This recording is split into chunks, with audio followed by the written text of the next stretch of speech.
Hello. I hope that you and yours are well and safe. This is a really challenging time, and I want to talk today about the Lord's presence and the presence of the unseen companions that exist in our lives right now. I think all of us realizing that this crisis is not going to be just a couple of weeks. It's going to be with us for quite some time. And the isolation, the uncertainty, the financial threat is going to be a very real thing that we face. And that gives rise to a lot of feelings of anxiety and fear. And those things tend to be very isolating. We can feel like we're all alone. I want to read a story from the second book of Kings, and it takes place at the time when Elisha was a prophet in Israel. He had been thwarting the plans of the king of Syria by knowing what his plans were before they were put into practice. And the king of Syria sent a huge army to surround where Elisha was to kill him and get rid of this problematic prophet. Elisha's servant was the first one to discover the army. We read, "And when the servant of the man of God arose early and went out, there was an army surrounding the city with horses and chariots. And a servant said to him, 'Alas, my master, what shall we do?' So he answered, 'Do not fear. Those who are with us are more than those who are with them.' So Elisha prayed and said, 'Lord, I pray, open his eyes that he may see.' Then the Lord opened the eyes of the young man, and he saw, and behold, the mountain was full of horses and chariots of fire around Elisha."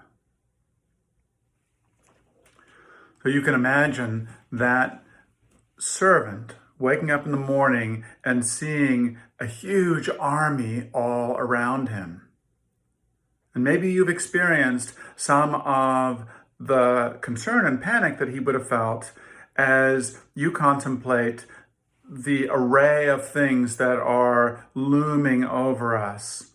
As I said, the threat to safety, the threat to loved ones, the financial insecurity, and all the other things that are coming with it.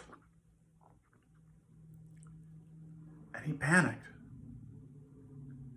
He was alone because he knew there was nothing they could do.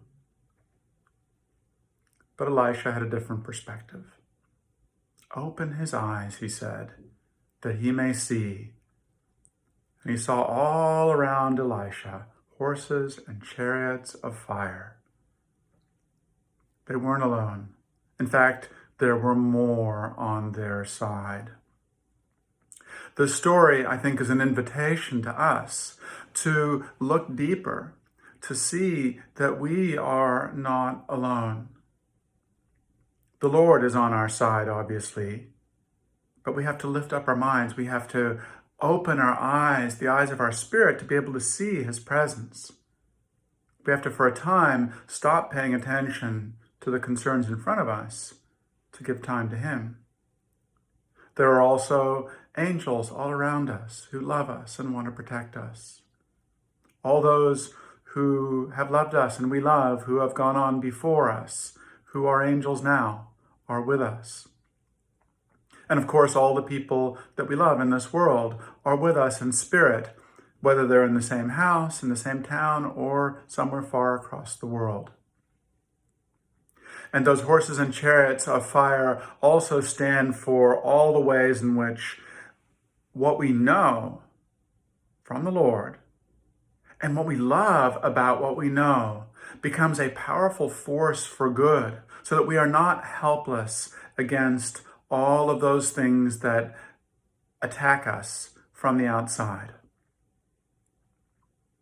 So right now, we are going to have daggers of anxiety, and it's going to look like a huge army surrounding us at times.